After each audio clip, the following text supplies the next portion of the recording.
This is Kite Cutter TV with another presentation. We gotta talk about this. Okay, guys, one man was shot by police in a LA suburb early Monday morning, and two more were arrested, one a juvenile, during an investigation into possible human trafficking. A man in his 30s was rushed to a hospital with non-life-threatening injuries. No officers were hurt, thankfully. Police were called to an apartment building about a scheme in which suspects helped smuggle undocumented immigrants in the United States and then held them for ransom.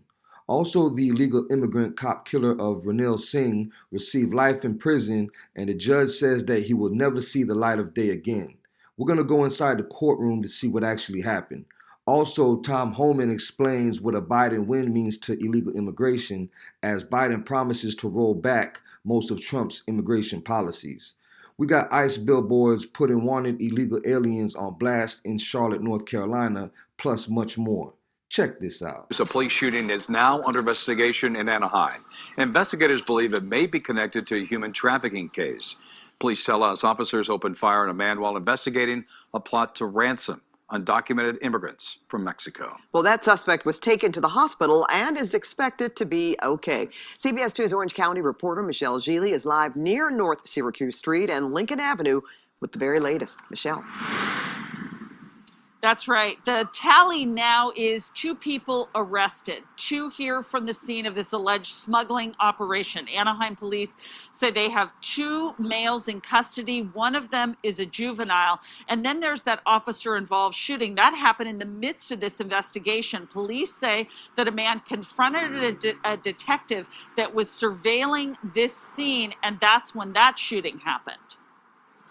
There is a sigh of relief to know that they're well aware of this and that they're tackling it down quick. Amy Luna's neighborhood was surrounded by Anaheim police all day as 2 major crime scenes played out, one involving an alleged human trafficking operation and the other an officer-involved shooting. I just heard pop, pop, and my mom woke me up. Parts of Lincoln Avenue were blocked off as a SWAT team rescued 9 men and women from units at the Villa del Sol apartments. Some were victims. One was a 17-year-old boy.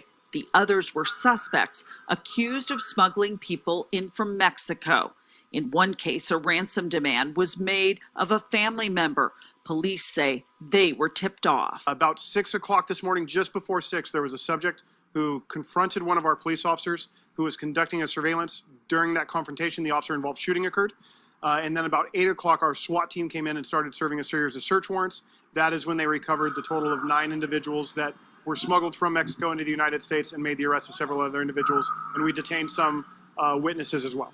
The shooting suspect, who was hit several times, was taken to the hospital with non-life-threatening injuries. Police say they recovered a handgun in a parking lot across the street from the apartments where the human trafficking victims were held. Officials say the gun is believed to be linked to the man who confronted the detective. And that's scary. That's the thing that's scary, because that was telling everyone, like, whoever was a part of it, we could have been right next to them at the liquor store. Like, whoever's part of it could have been standing right next to me, and I wouldn't even have known. And that's the scary part about it. Now, the man who was shot by the police, as we said, is in the hospital. It is expected that he will be arrested soon. He was allegedly dropped off here at the scene during this human smuggling operation investigation. Police are looking for the man who dropped him off. They say he is driving a black Camry with a Minnie Mouse sticker on it. That's the latest live in Anaheim. I'm Michelle Gili. Back to you. Other news, an accused cop killer who was found right here in Kern County 2 years ago is now facing life behind bars. Paulo Mendoza has pleaded guilty to murdering Newman Police Department Corporal Ronald Singh. According to the AP, Mendoza was in the country illegally when Singh pulled him over on suspicion of DUI on December 26, 2018. Authorities say Mendoza opened fire and then ran from police before he was arrested in Kern County by the Sheriff's Department 2 days later. Singh is survived by his wife and a 2-year-old son. I hope the image and the chaos and the nightmare you have left me with stays with you, seared in your brain, just like it has on mine. The DA's office had said in May that it would seek his execution if convicted. However, he pleaded guilty to murder under a deal with prosecutors that will spare him the death penalty. In the North Valley, the man accused of killing a Newman police officer during a traffic stop takes a plea deal. CBS 47's Shauna Kalafi has the emotional hearing as Corporal Ranil Singh's family shared their grief and addressed his killer. He pulled the trigger on my son and changed our life forever. Newman Police Corporal Ranil Singh was fatally shot during a traffic stop on December 26, 2018. What do I say about a person who had decided to murder a 33-year-old police officer, made his 31-year-old wife a widow, and a 5-month-old child, a son without a father? Paulo Mendoza told officers he shot Corporal Singh because he was afraid he'd be arrested for DUI. Mendoza pled guilty in Stanislaus County Court Thursday as some of Singh's friends and family shared their pain. We were happy, we were healthy, and a close-knit family. Nothing is there no more. All I have left is my Ron's pictures and memories. Witnessing the emotions of Ranil's family was something that made many of us reconsider the career we had chosen. In order to protect our families from ever having to experience the nightmare, the Singh family is living and has been living for the past 2 years. Mendoza took a plea deal waiving his right to appeal and will now spend the rest of his life in prison. Shauna Kalafi, CBS 47 Eyewitness News. We were happy, we were healthy, and a close-knit family. Nothing is there no more. All I have left is my Ron's pictures and memories. Heartbreaking moments inside a Stanislaus County courtroom today as the mother of murdered Newman police officer Ranil Singh speaks at his killer's court hearing. As part of a plea deal, 34-year-old Paulo Mendoza pled guilty to first-degree murder in the shooting death of Corporal Ranil Singh back in 2018. Singh's fellow officers say the loss has been overwhelming. Ron was a man of integrity, and you're just a coward. December 26, 2018 was the worst day of my life. Mr. Mendoza does not know the pain he has caused many people and the family. Mendoza's plea deal means he avoids the death penalty. Mr. Vihar Mendoza, based on what you did, a son's going to grow up without his father. A wife will live her life without her husband. His parents will have a life without their child. His brother will live a life without his brother. Obviously, the Newman Police Department and the officers that have known him, including from other agencies, will never be the same. Neither will the city of Newman and our community. And I don't need to mention to you, because of what you did and your attempt to get away, your own family got caught up in this and were charged federally for trying to help you escape. When I look back at all this and think about what if you didn't go out to get another beer that night after you had been drinking all day on Christmas Day? What if you just decided you were going to take whatever punishment you had, which would have been a DUI and possession of a loaded weapon, which would very likely would have been misdemeanors. Perhaps a weapon would have been a felony, but instead you chose to not just drive away, but to kill someone as you were driving away. You've obviously destroyed members of the community, what sounds to be a very wonderful family, all for some very bad choices you made that day, Mr. Vihar Mendoza. You will live with those consequences for the rest of your life. I hope that every morning when you wake up, you think about what happened and why you're here, why you're in prison. And that is a pain you will have, your family will have, but the pain is a lot greater for the Singh family. And based on the very reckless activity that you participated in that day, Mr. Mendoza, you do deserve the sentence that has been agreed upon. And the one fortunate thing for you, sir, is you are not going to be facing the death penalty, but you will never see the light of day outside the prison walls based on this conviction. And based on the stipulated agreement herein, and the fact that you pled guilty to a count of murder, a violation of Penal Code Section 187A, and the 3 special circumstances pursuant to Penal Code Sections 190.2A5 and 190.2A17. Sorry, 190.2A7 and Penal Code Section 190.2A21. You will be sentenced, and the fact that the enhancement also that you acted intentionally, deliberately, and with premeditation, you'll be sentenced to the term of life without parole. And because of the use of the firearm, by you personally, intentionally discharging the firearm, causing the death of Corporal Singh, you will receive an additional consecutive sentence of 25 years to life in the state prison. Brian, these digital billboards have several different groups advertising, but there is just one that ICE hopes gets your attention. The digital billboards are hard to miss on I-485 near Dixie River Road.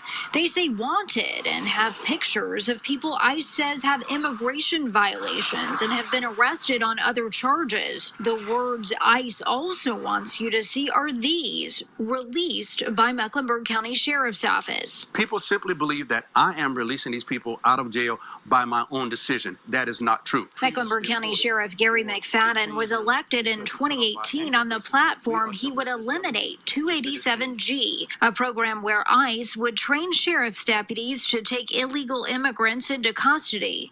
Currently, McFadden does not honor ICE's request to detain illegals unless they get a signed criminal warrant. I know your job is to protect the community. How are you not putting people at risk by, potentially putting dangerous people out there? Well, again, the sheriff does not put people out there.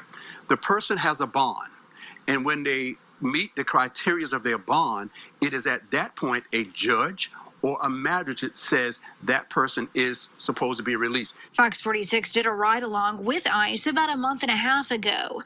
Thomas Giles, the ICE field officer director out of Atlanta, responded then to Sheriff McFadden's decision not to honor ICE detainers. We're not asking him to do our job. We're just asking him to, turn over these individuals once their criminal time is done. Now, ICE also told us these billboards are up in several other locations around Charlotte, one on I-77 and one at I-85 near Billy Graham Parkway. But we did not find those billboards when we checked around midday today. Tonight at 6, why Sheriff McFadden says simply deporting people does not work and does not protect victims. I'm live tonight in West Charlotte. Robin Kennedy, Fox 46. Back in 2016, Trump won the White House by taking a tough stance on immigration and border security. But with President-elect Biden taking charge in January, how will that policy change? Well, watch this. Trump campaigned on build that wall. Are you willing to tear that wall down? No, there will not be another foot of wall constructed on my administration. I'm going to make sure that we have border protection, but it's going to be based on making sure that we use high-tech capacity to deal with it. Wow. Here to react is Fox News contributor, retired ICE Director Tom Homan. Tom, that must not be a heartening statement now that some people have him, we have him as president-elect. Look, there's two issues with it. First of all, he voted for the Secure Fence Act in 2006 as a senator that would have spent up to $50 billion building border barriers. So obviously he knows they work. And before he makes a decision to stop building the wall, you would think he'd take the time to look at the data. Brian, the data is clear. Every place they put a border barrier and a border wall, it has resulted in decreased illegal immigration and decreased drug flow. This is a wall that the Border Patrol asked for. The experts on the border asked for this, and the president's giving it to them, giving them the wall exactly where they want it. President Biden needs to do his research before he makes such a reversal on the decision. And you know also he has a history, and he has a history of being sometimes a little harsh on the border. What about his policy when it came to kids? Let me tell you something. When I was the third in command at ICE, I was called to the White House on 2 different occasions, and I was told they wanted me to do a nationwide operation to go arrest unaccompanied children that were here in the United States illegally, that came to the country as children, and were order removed. They wanted me to send armed agents to homes here in the United States to arrest children and deport them, and if their parents didn't have a removal order yet, didn't want to leave, I'd separate them, and not only separate them, but remove them from the country. That is far worse than anything the Trump administration did. When we separated families on the border under Trump, is because the parent was being prosecuted and sent to jail, just like U.S. families deal with every day. U.S. families are separated by law enforcement every day when the parent's prosecuted. But what the Obama and Biden administration wanted me to do is send armed agents to arrest children and deport them from the country, and I refuse to do it. Well, so when we talk about success at the border, the reason why I know it's successful is people stop talking about it. Mexico cooperated like we didn't think was possible. In fact, they haven't even recognized that Joe Biden was named president-elect. And they have a Remain in Mexico policy. Besides that, they put the Marines on their southern border. Besides that, we had diplomats and people like Mark Morgan go into the Triangle countries and stop the caravans. What happens to all that? It all goes away on day one. Look, the President Trump has had unprecedented success on this border. Illegal immigration is down between 60 and 80%. Unprecedented by any president I've worked for, starting with Ronald Reagan. And he did it despite the fact that Congress fought him every step of the way. No one's had this success. And it all goes away under Biden administration. We lose the border under Biden administration because he's made promises to stop deportations, end ICE detention, give free health care. Who wouldn't want to come to the greatest country on earth if you know you can't be arrested, you won't be detained, you won't be deported, and we'll give you free health care? It's terrible what's about to happen to this border. Do you realize the opportunity that Joe Biden has? Because the biggest objection that Republicans have had for the most part is, I'm not doing immigration reform until you secure the border. The president's en route to securing the border. He could knock out the biggest obstacle to immigration reform from conservatives and then get into the other stuff that I think a lot of us are on the same page with when it comes to those who want to be here legally. So, do you think there might be a practical side to Joe Biden? No. Bottom line is, Congress would have worked with President Trump. We'd have his first secure border in my lifetime, but they refused to do it. He's got an 80% decline, which is unprecedented. Joe Biden, even though he believed in border security once before, he's owned by the progressive left. He's going to do what they push him to do. Kamala Harris compared ICE to the Ku Klux Klan during a hearing. I mean, no, I don't see him coming back to make common sense of securing this border. Well, that's... And his statement about technology on the border, technology is part of the wall. It's a smart wall system. The wall comes with technology, anti-dig technology, anti-crime technology. If someone touches that wall, climbs that wall, Border Patrol knows about it. That's technology the Border Patrol wants and needs, and he's ignoring that. And you save manpower, too, with the wall. We never thought, no one ever said it was the cure-all, but it was a long way there. It's a shame. And by the way, politically, you don't do politics, but it didn't really hurt the president with the Hispanic vote. He got more than Mitt Romney and more than 2016. They understand the difference, and it's not against the Hispanic community. Tom Holman, thanks so much. Thanks for having me, Brian. I know how frustrated you are because you got so close. The results of the presidential election is being met with optimism by immigrant rights leaders. As Eyewitness News reporter Carlos Granda tells us, they're hopeful an Obama-era program that protects undocumented immigrants who came to the U.S. as children will be preserved. Overall, just a sigh of relief, just feeling like I was able to finally breathe. Melody is a DACA recipient, and that's how she felt when she heard the election results. She's also a community organizer who feels after 4 years, there's change in the country for immigration. It made me very happy to know that we are able to have a friendlier administration. DACA, or the Deferred Action for Childhood Arrivals, was passed through an executive memorandum by President Obama. President Trump tried to end it, but it was tied up in court. The support for DACA, the support for immigration reform is a bipartisan support. It has been for many years. You look at the polling and it shows. And so I think this is one of the issues that should be prioritized. DACA protects about 700,000 people from deportation. Opponents feel it's not legal and Congress needs to make immigration laws. This is an important constitutional issue, and we should determine, the Supreme Court should determine what the limits of presidential discretion is to disregard certain laws that the president doesn't like. Immigrant communities now want a more permanent solution to this issue. We want full restoration of the DACA program, including advanced parole. We want new opportunities for those young people who have never signed up. I think it's time for a pathway to legalization, a pathway to citizenship. But with the Senate possibly staying in Republican hands, getting to that point could mean some type of compromise to get a bill through Congress. They're going to have to come to the table with a lot of things that the Republicans want that to ensure that we're not back in the same situation in a few years. Biden has said he wants to make DACA permanent on day one of his administration, but it could turn out to be a tough political fight. Thanks for watching. Like, share, and subscribe. Till next time, God bless. Peace.